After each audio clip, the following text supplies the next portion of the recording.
Welcome to David Griffin Sports Betting. I'm a trained bets and I use my brain to make bets. And in this video, this is going to be our next installment of A-Train University.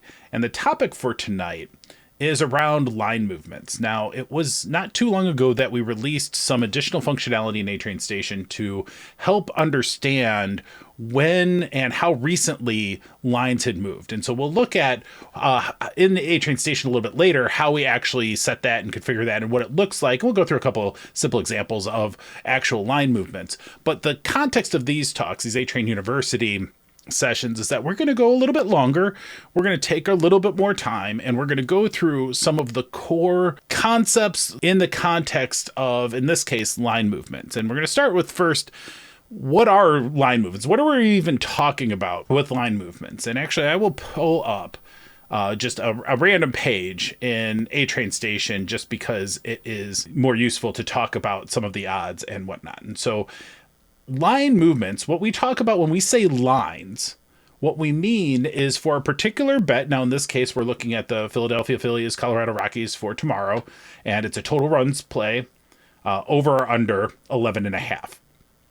And in this, we have a bunch of different lines. And so the lines being FanDuel has a line, Pinnacle has a line. So the terminology we use is lines, right? And so what we can see is FanDuel offering in this market two-way line of plus 140 and minus 180.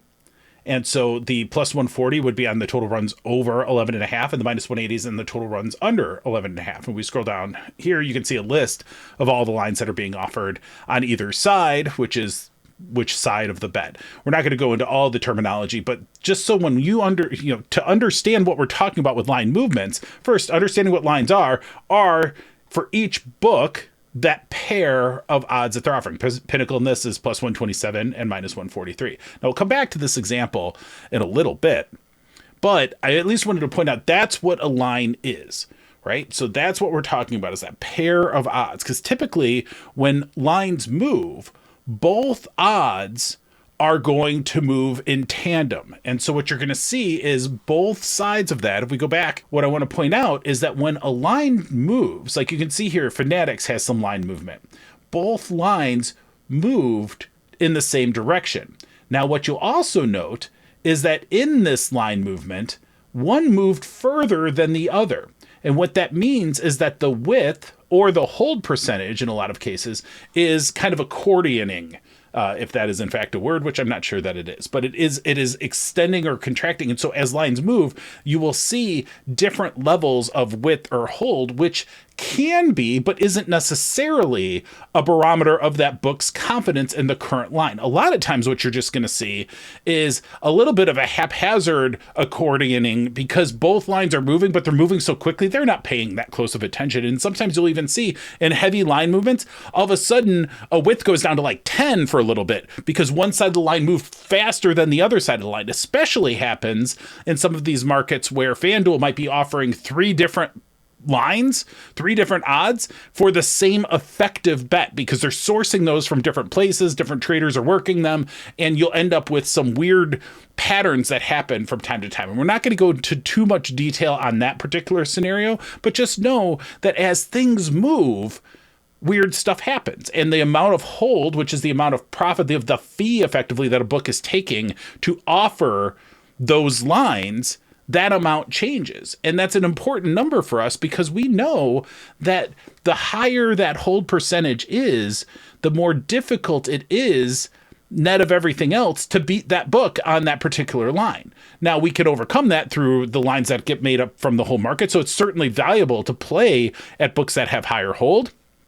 But it is an important distinction to say, what is this particular book doing?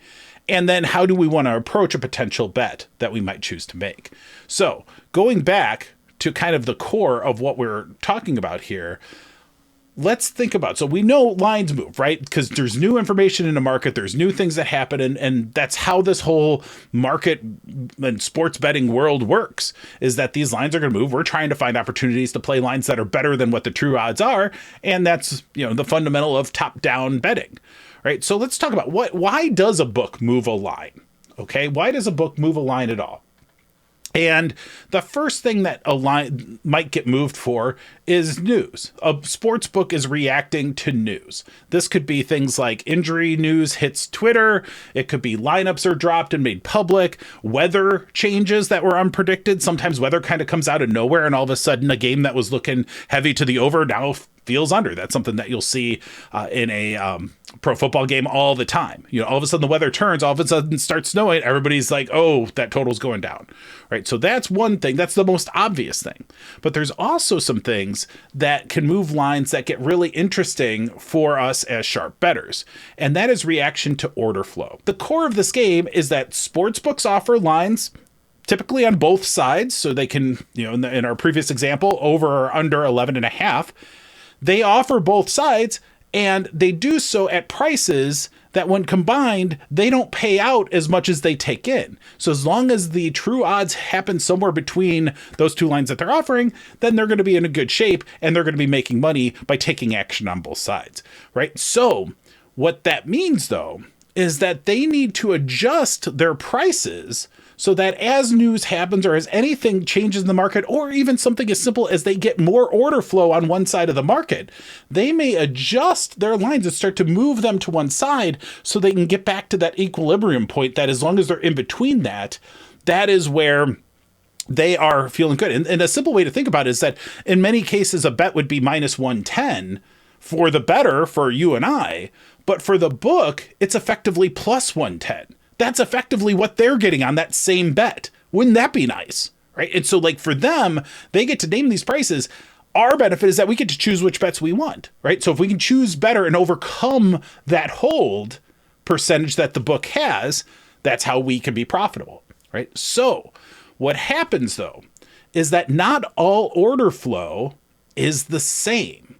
So a book might choose to move their lines due to regular old order flow coming from the public side, because there's far more public bettors, far more recreational bettors than there are sharp bettors. So the typical order for a typical book is going to be public action. So if you're FanDuel and you get a bet from some rando, that's order flow, and you might choose to move the line if you see a bunch of public action happening because the weather forecast has changed, or even if there's no reason whatsoever. All of a sudden, some people got home from work and they're like, we're betting the Eagles today, baby. And so you can see that and you're like, all right, well, we'll shift the lines a little bit here and there. So we'll talk about some of the dynamics that I watch out for and that I think are probably good rules of thumb in evaluating that kind of line movement in general. But so there's public order flow, and especially when you're at a public book versus a sharp book. Pinnacle doesn't take as much public action as FanDuel does or as DraftKings does. So you got to kind of know what that book is. And we're going to think about that when we analyze the actual line movement that we're seeing. The opposite of this is sharp order flow. So sharp order flow is something where if a known sharp bettor, like those of us who are limited to some egregiously small amounts on many of these sports books, they know we're sharp bettors. If I'm trying to bet as a sharp bettor a particular side of this, the book, if they know anything, which is a big question sometimes, if they know anything, they're going to hey, A-Train over there, he wants to bet this side. He wants to bet the over 11.5 runs.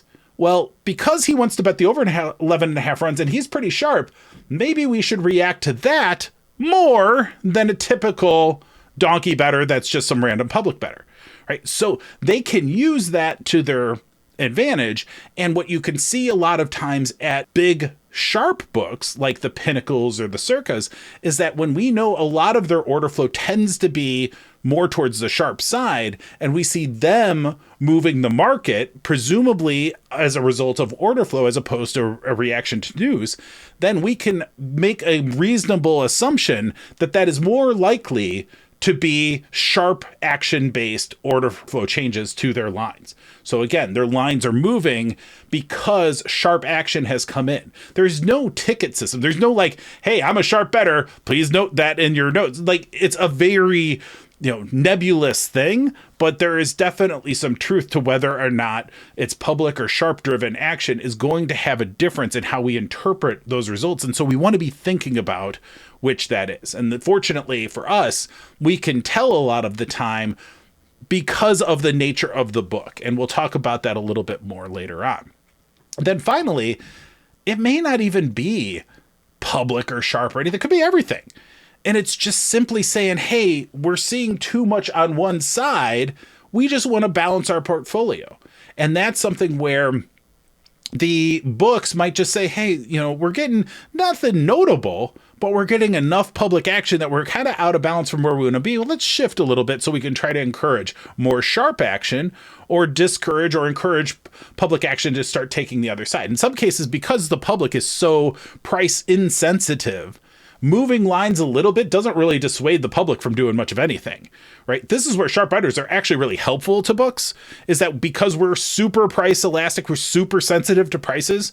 If a book changes their price a little bit, sharps will come in and say, hey, there's a good deal here. We'll help you balance that book for much less change in prices than if you need the public to change their behavior, because they're not paying much attention to prices at all. Again, you can use sharp bettors to your advantage if the book's actually cared about being competent, which is a whole nother video that we'll cover at some point.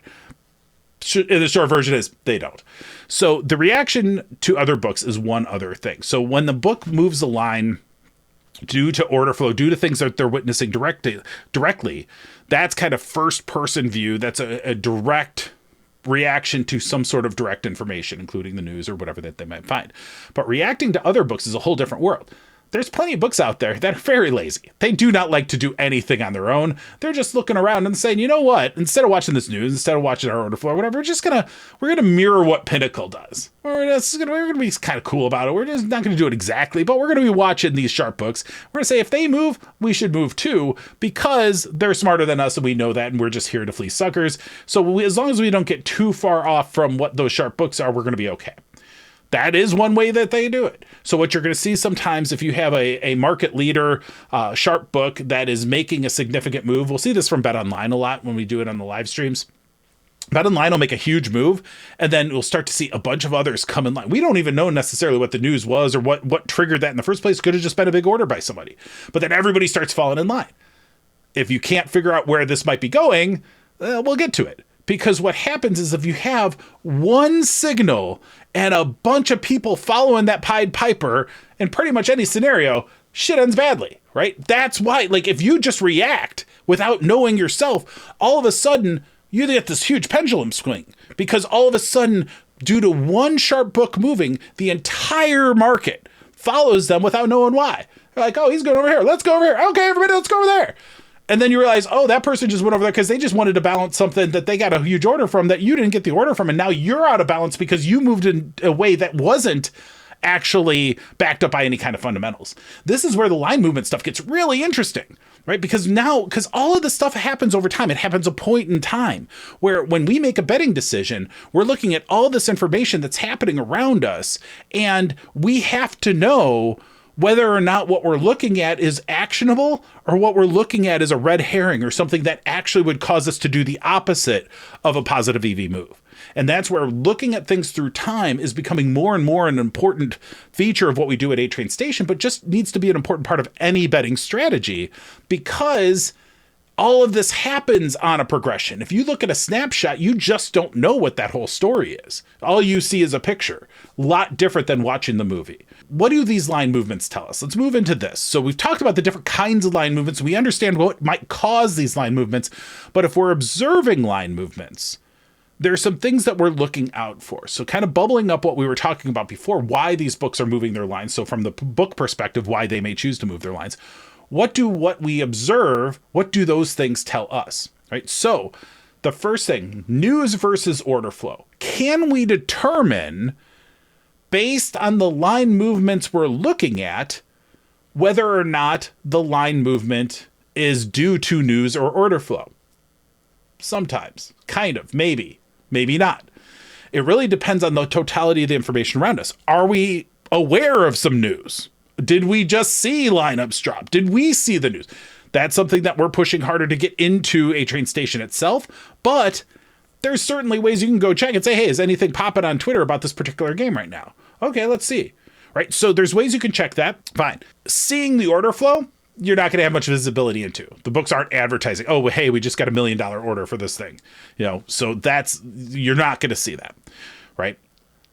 So then the next thing, understanding the difference between sharp and square public line movements, is really kind of partially comes from what kind of book is triggering that line move. Are they the first mover in the market? Have there been a bunch of movers? Are there, is it clear that everybody's moving the direction? A lot of times we'll see movement crossing. We'll see FanDuel move one way, DraftKings move the other. What are you going to do? Well, it depends, right? What else do we see in that market that might lead us to come up with a hypothesis of what might have triggered that move? You got to look at all of it. And so coming at it and say, oh, anytime FanDuel moves first, we're going to assume they have news, and then we should do the opposite. So use them as a sharp book and bet whoever else doesn't have it. I wouldn't do that. I would definitely not create a rule around that. Right? It's more nuanced than that. So we're looking for signals. We got to be detectives and trying to figure out what is all this information telling us. Okay. So recognize that you can get sharp line movements at square books, at public books. You can get square line movements at sharp books. There's a question of, do any of these books intentionally mess with us? I don't know. I can definitely tell you, though, that there are sharp bettors out there and syndicates out there who definitely are trying to manipulate the market. So they may put in some orders to key off of the fact that a book is watching out for them, knowing they're sharp bettors. So they come out with the public thing that is known where, hey, this account we know is sharp. The books know is sharp. We know the books know they're sharp because we're getting limited or whatever. We're going to put everything we can in on this thing. And we're going to do it from a few different known sharp accounts. That book's going to overreact. And then we're going to pummel them to the other side because that's the side that we want. They are absolutely doing that. And you know what? They're getting away with it because the books are too lazy to actually originate any research. They're just being reactionary. This where like manipulating markets and that stuff, that's a whole nother world. We're not even talking about that, but we want to be able to see that or at least identify when that might be happening. It's going to be hard, but we can at least look at some of the line movements and see what's happening in the market and be looking for, because fundamentally, I don't care on that example we were looking at before, over or under 11.5. I'll play either side at the right price. And something like that, I'll play either side at the right price. So if we can react to initial line movement, that's fine. If we can react to overreaction to that line movement, that might even be better. Because people are definitely capable of overreacting. And so if we're working in a sharp mode, and we know a lot of other bettors are out there being sharp bettors as well, doing a top-down strategy, and as soon as we see a line get a little bit misaligned, we know they're going to dive in like vultures. And that's okay. Sometimes we're the vultures. Sometimes we want to wait for those vultures and then get it on the back end and get that whiplash back going. So there's a lot of different ways you can capitalize on it. We'll get to some of that in a second.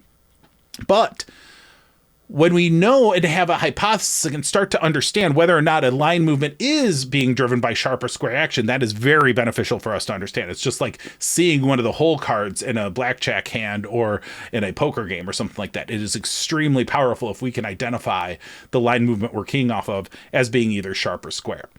All right.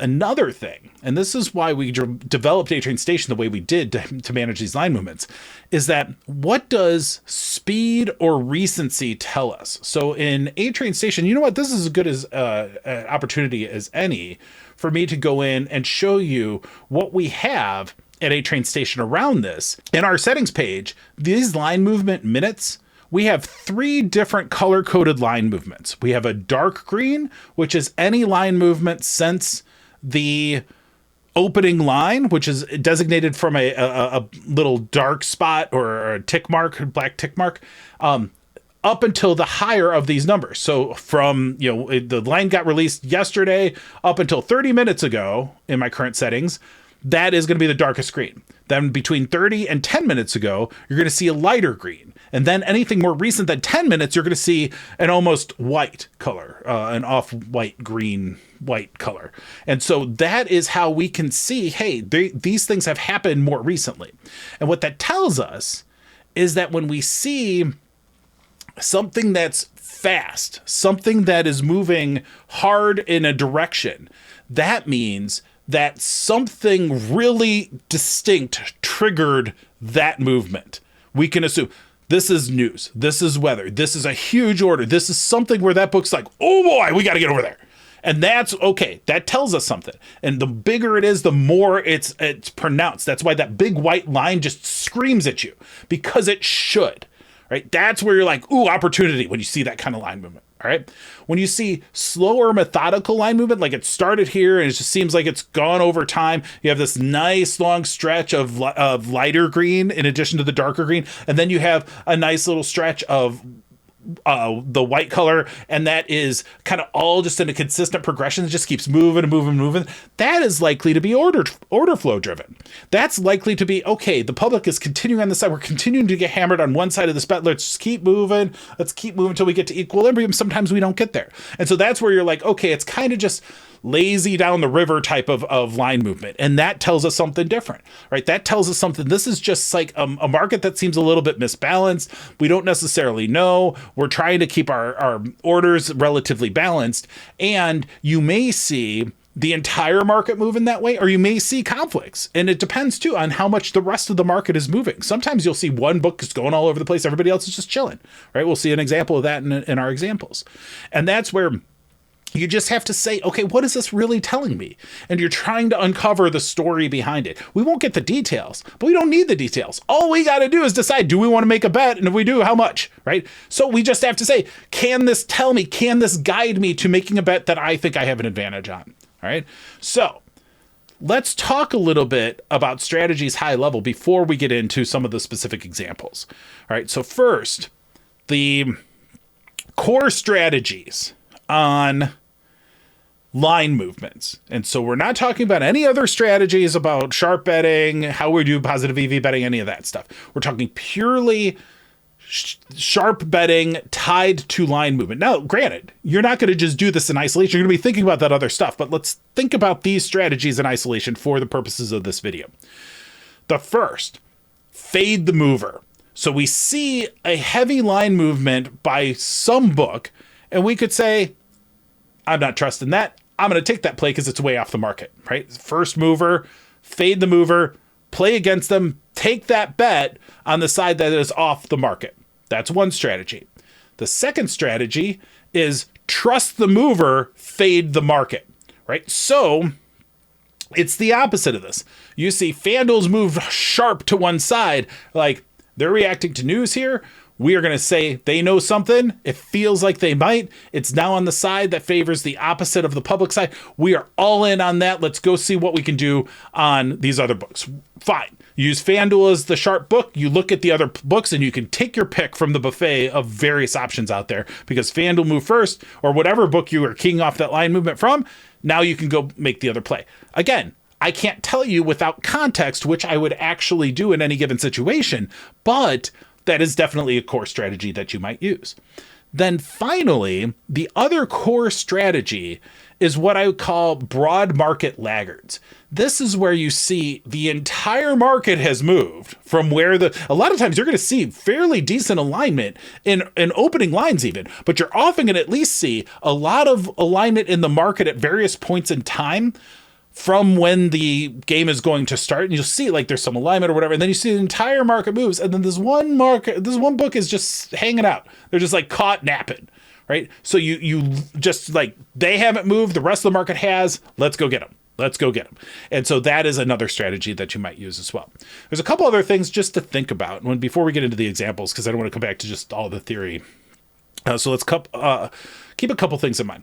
One is another scenario you're often going to see, especially when line movement is concerned, is what I would call market bifurcation. I talk about this on a live stream every now and then. But what you see is two distinct schools of thought on a particular bet. And a lot of times you just see this, it's just going to separate, and you just see it propagate down the page on the station screen. And what that is just two different opinions. And a lot of times it's literally two different opinions and a bunch of clowns following those two opinions, right? So, but you see enough of that and you're like, okay, especially when you don't see any of the bright white, and you just see some greens, and you're like, okay, it's fairly steady, but there's two different schools of thought. In that case, there's a few different ways you might choose to play. Can you see one of those positions being sharp? Sometimes we'll just see like a Pinnacle and Bet Online will be two books off the rest of the market, and maybe they've both moved together. That's when I'm like, let's back up the truck. We're betting whatever we can, right? And so there's times where sometimes movement comes part of that. Sometimes they're just standing firm when the rest of the market's going crazy. And it's largely, you could be attributable to public action, and they're just trying to balance the books. But Pinnacle and BetOnline are like, we're good. We don't need to react to public action because we're not taking any public action, right? So these are things that you can be thinking about and say, okay, well, what's the data telling me in that particular instance? Additionally, keep arbitrage in mind, right? When you see something like a bifurcated market or you see heavy line movement, you may not be able to tell which is right, but you see that arbitrage there and you can get 10 points on $100. Now you're talking, right? And so that's something where you're like, hey, if I don't know and there's an arbitrage on the board, just play the arbitrage, lock it in, move on. So those are the kinds of things you want to have in your arsenal. You want to be saying, hey, I know there's value here. I see the arbitrage. I don't know which side it is. I'll just play the arbitrage. Lock in some profit, you're good to go. And so keep that in mind, because when you're playing line movements, that's where you might just be able to say, all right, play the safe way, do the arbitrage on this one and move on. So that is especially helpful when you are really struggling to figure out which side to play. If you have an arbitrage, you don't have to necessarily do that.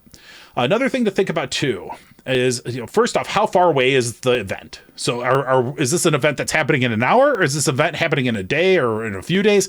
Huge difference in terms of the amount of known information, the amount of time where things could change, obviously, and the general amount of liquidity in that market. So how much is really known? Something like the Phillies and Rockies on an over or under 11.5, that's not too bad. That's a game line, alternate line probably, but it's something that has a fair number of eyeballs. It's fairly predictable in the grand scheme of things. Some random player prop on whether or not they're going to get a stolen base, who knows, right? And so there's only so much market. Or some of the college baseball stuff, how much do they really know about these teams, right? Anybody. Right. So think about how much liquidity, generally speaking, how much liquidity, how much information is known, how efficient is this market actually, and how much is news driving it. Sometimes you'll just see, okay, well, one player is out, so everybody's stats go haywire. In another context, nobody really knows; they're just reacting, right? And so they're just reacting, running. You can spike deals on that stuff too. So think about where there may be a public overreaction to something. Can you identify what the news item actually was that triggered that reaction? Is the market overreacting? It likely will if public is behind it, right? Because all the public loves to think they're smart. And so they get a piece of news. They're like, let's go, so that's the kind of thing that you could definitely play the whiplash on for sure. Especially if that whiplash ends up being the sharp side of the natural bet anyway, right? So if you all of a sudden see the market going to now start to favor the under more and more, give it a minute. Let that public react, and you can spike the under, right? You can play the non-public side, and you're going to be sitting really pretty, because likely it's going to regress to the mean. It's going to come falling back over time. So if you're not early in that read, you want to be later in that read and catch the other side.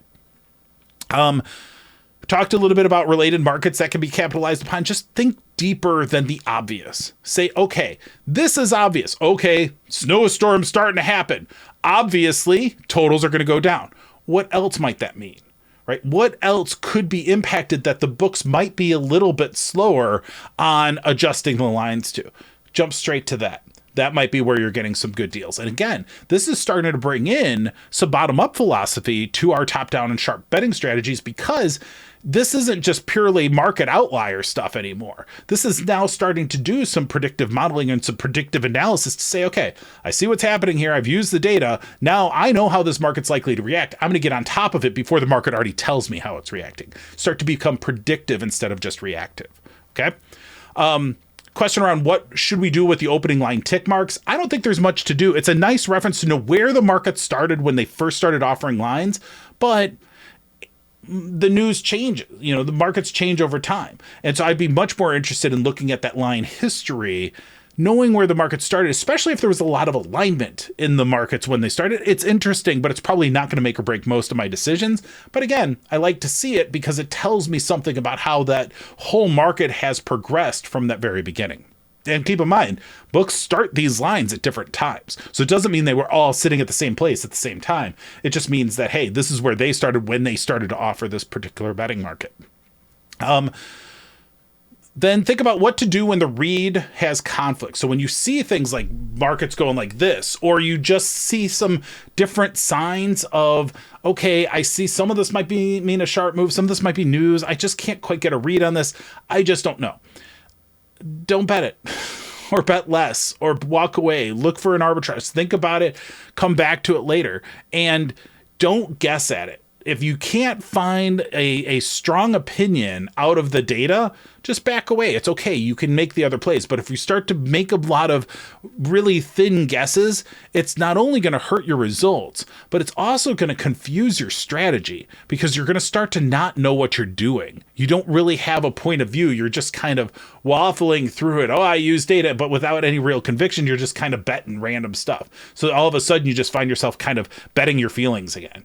So that's something that you want to avoid. You got to let the data tell you what the story is, not you try to fit a narrative to the data that you're seeing. You really got to be data driven, not data justified. If you come at it with a narrative and you're like, will the data support this? You be doing it wrong. You've got to say, hey, data, what are you trying to tell me here? What are you trying to tell me?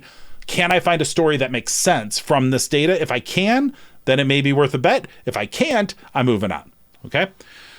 Finally, we talked a little bit about this, and I just want to emphasize, I really don't think, and this is my opinion, based on the data that I've seen, based on how I interpret these books and how they generally behave, I really don't think the books are messing with us and doing some crazy line movements intentionally. Now, one thing I do know that they do is that they will do what I call a kind of heartbeat monitor, right? Where they'll bounce between a couple odds over time just to keep the market in motion. So they can get their red and green little lights flashing on their page and stuff. And, people that are sharp bettors might, be looking at that, say, oh, the market's moving now or whatever. It's all just noise. They do, I think, intentionally create noise, but I do not think they are wasting any of their time trying to manipulate sharp bettors who are getting limited by them anyway.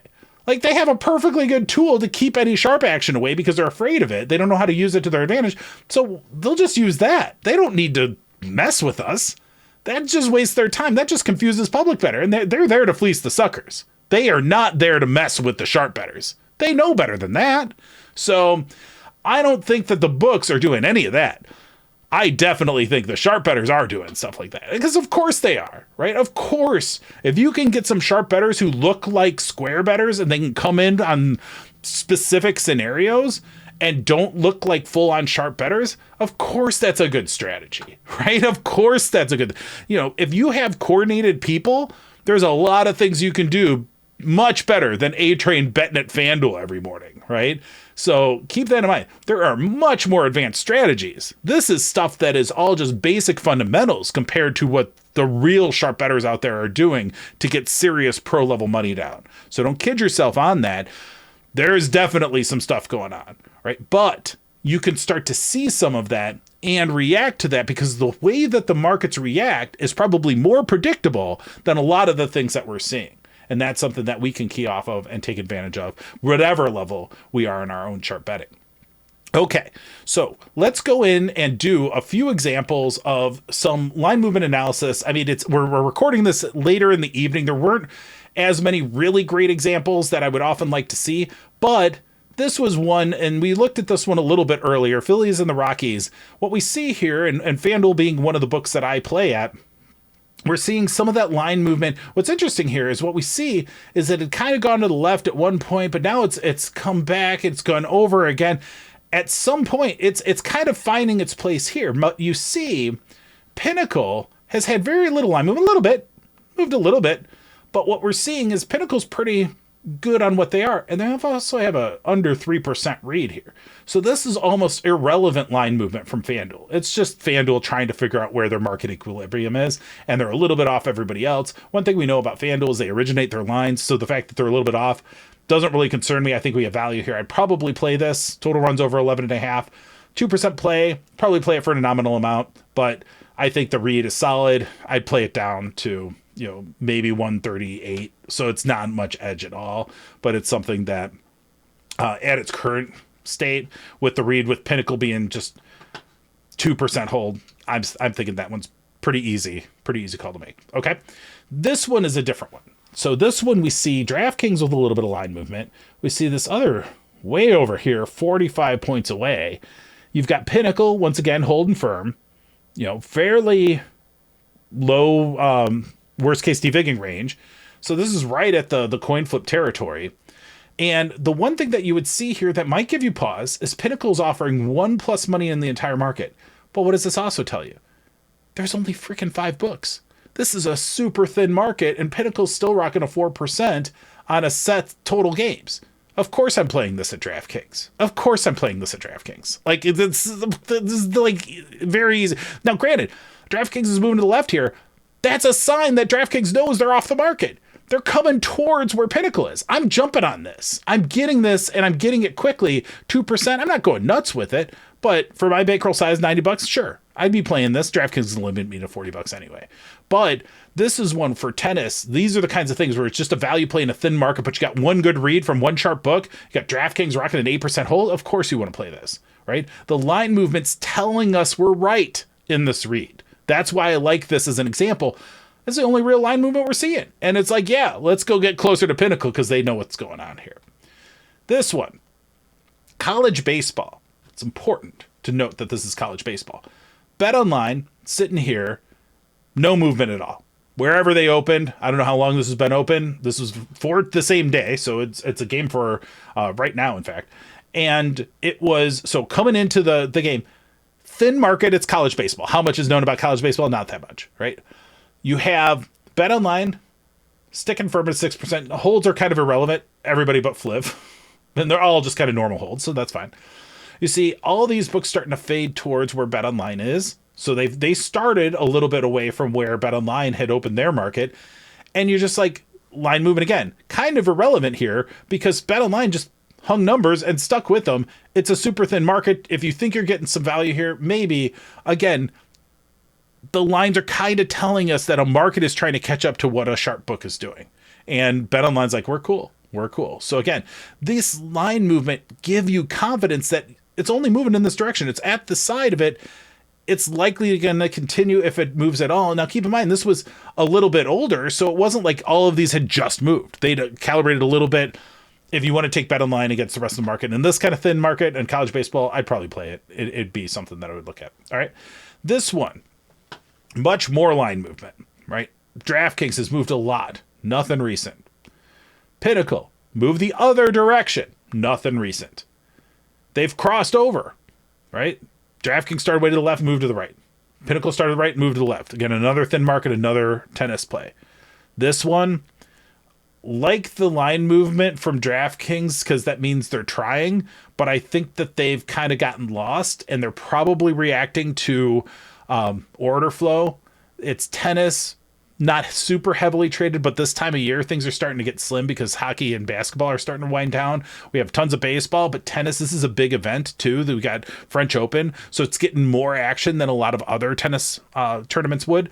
This is one at DraftKings in this case. I'm probably playing it. The line movements don't really concern me. I like that I'm seeing Pinnacle as well as all the other books in the market except DraftKings moving further to the left. So that's telling me, hey, even though I don't think much of these other books, you just add a little bit more to that side. You're like, okay, at its core, Pinnacle v. DraftKings, I'm probably playing it anyway. But line movement wise, you start to understand what that story is. And again, some of these stories aren't bestsellers. Some of these stories are just like, oh, that's a little bit interesting. I think I know what's going on here. I can hypothesize that this is more order flow driven than anything, but it's fairly thin, but it's better than some. Like, there's still a lot that you can add up there. All right, here's one that is a little bit more chaotic. And this one is one that I think is still not super challenging because what we see here is a lot of line movement left, a lot of line movement right. You see a bit of alignment in the market. Higher holds are kind of pushing out these dogs. I don't know that it's the line movement's super relevant on this one either, but you can definitely see DraftKings has been all over the place. These are not on one side. Whereas like here, you can see the line movements just kind of consistently move to the right. Here, the line movement's been all over the freaking place. And now it's right in the middle of it. Now it's still further to the right than when we have Pinnacle and BetOnline, but it's kind of wishy-washy to me. And again, this one is for men's French Open tennis, presumably. And I think that what we're going to see, especially because keep in mind too, this is another dynamic that's not specifically tied to this, but is always relevant when we're thinking about Sharp versus Square books. Pinnacle and BetOnline do a lot of global business, much more so than DraftKings does. And because of that, their reads on a global event like the French Open is going to tend to be pretty good. And it's evidenced by these very low holds that we're seeing as well. So they're both sharing their kind of line movement, slight difference of opinion, but pretty well aligned, especially on the one that's most relevant to comparing their DraftKings. This one is, even though it's a 1.5%, I am hammering this. I'm going to go to this and say I've got two Sharp books. I've got decent market alignment. DraftKings is way off. They don't know what's going on. And we're going to hammer that minus 220 for whatever they'll let us, so that's the read on this. Again, not the best examples necessarily, but I wanted to at least show how I break down some line movement and try to understand that story. And really the best thing to do is watch some of the live streams. You'll see me break them down in the movement, especially when we start doing Power Hour. You'll see these huge white bars and we'll just be like, here's what I think here. This is what I'm going to do. And from one play to the next, I might be playing at FanDuel when they show heavy line movement, and then I might be using them as the Sharp book on the very next play. It will happen. And so that's where I would encourage you to just keep thinking about it, but think critically, be curious, and always just try to understand, what is this data trying to tell me?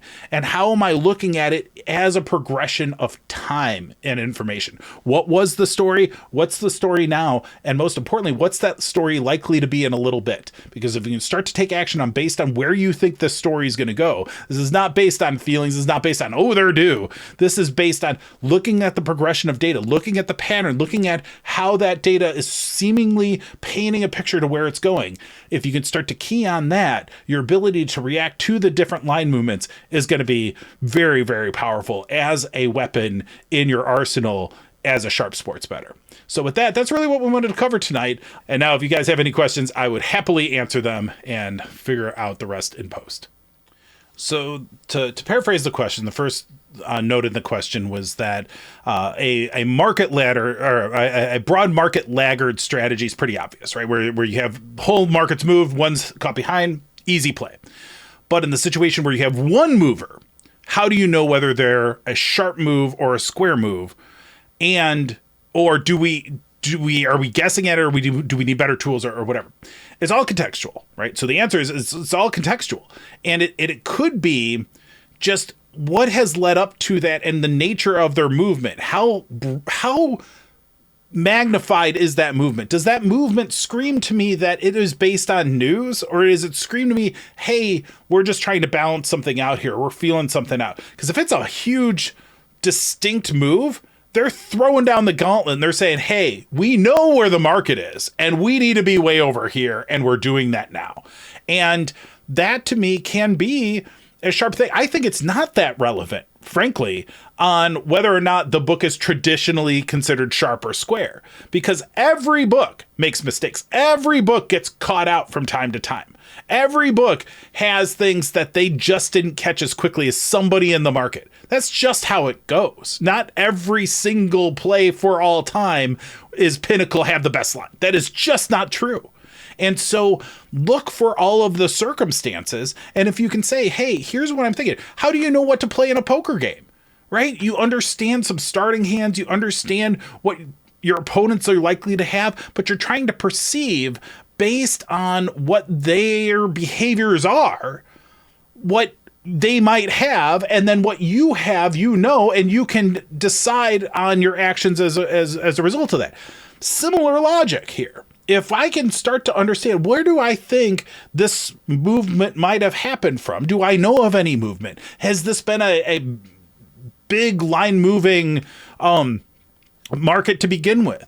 Or has this been super quiet and then all of a sudden this one book goes, meh, like I'm going to take notice of that. And so again, all that context feeds together. So I do think better tools help. We're going to definitely continue to develop them. But I definitely also think that we have plenty to key on. But one of the hardest things I do with all this content that I create is that everybody wants a hard and fast answer. Everyone wants that, do I do this or do I not in every circumstance? Fuck if I know. I can't tell you. You won't have the same reaction. This is hard. This is not prescriptive. You can't say, do this, do this, do this, and then now you have a loaf of bread. No, it has to be reaction in the moment. You have to understand each situation should speak to. And one of the key things we do at A-Train Station is presenting that information with the right amount of loudness, the right amount of pop. We talk about this all the time, about how is this information getting to my eyeballs and getting into my brain so I can make a decision quickly and get to the right result and get on to the next thing. And that is what we're constantly trying to tweak to make sure that that information pops so you can get to that data story as quickly as possible. We can't give you the answer, but we can give you the data in relative harmony so that you can see that answer as quickly as possible. And so it's a tough answer to give, but it's the right answer, is the fact that it just depends. It really just depends. You got to look at all the data, and you could talk about how this one piece of data might influence it, this or that or whatever, but until you do it, until you go play it more times, learn from them, see the nuance, you're just going to have to keep trying. So that's the best answer I can give you. Right. So to paraphrase, there's some dialogue on Twitter, and there's a lot of dialogue on Twitter, but it's specifically about steam chasing and originators, which would be your classic bottom-up bettors who are forming their own opinions of things, kind of poo-pooing the steam chasing as kind of either a bottom feeder or idiot strategy, which I would say, boy, originators who are coming at it hard like that, where they are clearly unaware of what the efficient market hypothesis says about their origination. I would say it's a lot of hyperbole on both sides. The fact is that steam chasing in isolation is it has its pitfalls, right? Because there is market manipulation. There are signs that are wrong. There are things, even the market gets stuff wrong all the time. Right. So it's the best we have, but it's still by no means a guarantee of anything. Right. You make plenty of great CLV plays and lose them. So steam chasing in isolation without context for anything else is probably suboptimal. Is it still profitable? Probably also yes. And so I think that if people are so worked up about how a person is betting or what a viable strategy is, perhaps they shouldn't use that strategy. And they should recognize the fact that we are in a place where today, with the amount of tools and technology that we have to identify betting opportunities, using data, using analytics, using a variety of strategies, we have to become specialists if we want to be truly successful with this. There are so many more potential strategies than what one person can do on their own and execute at a masterful scale on their own. You really need to pick your spots. Originators have their spot. Steam chasers have their spot. Arbitrage bettors have their spot. There are pros and cons to all of these strategies. Any of them can work when executed well. When executed poorly, none of them will work. So you can decide how you want to do it, but the key thing is that the math and the data will drive improvements in those strategies wherever you are starting. And being closed off to insights and data and analytics that can make your efficiency in driving those decisions and the decisions that you make more efficient, more optimal, you'd be a fool not to incorporate them in your specialized strategy. One of the things that really, really gets me going is when people choose to ignore information that would help them, information that could improve their decision making, improve their results. And they're like, no. I am a top-down bettor. I do not do any kind of bottom-up calibration. Poo to that. Well, to me, that's insane. That's the one thing I can say for sure, is that if you don't even consider it, you're choosing ignorance. And that is the one thing as data-driven sports betting we cannot do. We have to turn that rock over, inconvenient or not. And we say, does that tell us anything? Maybe it does, maybe it doesn't. But if we don't at least investigate, we're choosing ignorance. And so we have to be open-minded to the idea. But anytime somebody's like, oh, those people are idiots, they might want to think a little bit more. There's plenty of people doing just fine steam chasing. I highly encourage anybody who's like just playing the hater card, posting the Nastergram and chat, whatever. The fact is that it's pretty clear the people that are posting that are the closed-minded ones. And I am happy to have a debate or learn something that I don't know, because to me, what I care about is making the money. If you care about being right, you could be right and broke. I'm going to go make the money because I am not going to stop until I figure it out. I am not going to stop until I learn what's going on. And the fact is that what was true yesterday could be completely wrong tomorrow. And that is the game we're playing. So whatever, let the people talk on Twitter. Let's instead focus on making some money. Let's focus on finding good plays. Let's focus on finding good strategies and recognizing that even if they were right today, which I don't necessarily think they are, they could be wrong tomorrow. And we've got to be on top of it, because when the world changes around us, we got to be there, because that's where the opportunities are. So the question is, especially in these circumstances where the line is bouncing back and forth or is in a range, is kind of just floating around in this particular range, how much do we put stock in that versus how much are we looking at just the current situation and just try to ignore some of that noise? It's a situation that I would say it's another situation that depends, obviously, but it's a situation where if you can identify, hey, right now I have some serious expected value, I have some serious edge in this particular play, it's probably a play I'm going to try to make. If there's a situation where I'm like, I really don't like it at this number, but I'm seeing enough that this might flip back to that other number, which I really like it, then I might wait on it a little bit. But for the most part, I mean, the opportunities, I don't want to waste my time waiting on something. I don't want to waste my time. Like, if it's playable now, I'm going to play it. If it's not playable now, I'm going to come back to it maybe if I cycle back to it. But I think because our two scarcest resources are money and time, you don't want to just sit there and miss out on 3 other bets because this one bet might go back to that number. And I think this is something that we see even at A-Train Station users. A lot of people will be thinking a lot about the bets that they've already made and, do I need to back out of this, or how do I manage it or whatever? And they'll have 10 bets on the day. Whereas I'd rather have 50 bets on the day, knowing that 10 of them are going to be wrong. Because in the end, I can't choose. I can't tell even which 10 are going to be wrong. But I know that if I get 50 plays in and 40 of them are good and 10 of them are wrong, I'm sitting pretty good. If I have 10 and I'm wrong on 5 of them, I got problems, right? So like, to me, you've got to think about, not only are you trying to analyze things quickly in the moment, which leads to like, where is it right now? And how did the story get here? And do I have a reasonable expectation of what's going to happen from here on out? Maybe I do, maybe I don't. But I can guarantee that if you start to waste a lot of time on very deep analysis of a very small edge, you're not being thoughtful with your time. And that's something that I think a lot of people are very gun shy about, not wasting money. Like, they're definitely not going to make the bet unless they're super confident. And yet they're going to pass on 10 pretty good bets because they're looking for that one diamond. And that's where variance can start to kick you in the teeth. That's where you have a very frustrating experience when those negative variance days hit you, because you worked so hard to get to that one bet, and when that bet lets you down, you take it personally. So I'd much rather say, hey, let's be more thoughtful on the time and do what we can in the moment. Don't ignore any information, but deem some of it not relevant to your decision. Anytime we're looking at data and trying to understand the data story, sometimes there's lead characters, sometimes there's supporting characters, and sometimes there's uncredited actors. Right? You've got to decide which piece of data is relevant to your decision or not in that particular circumstance.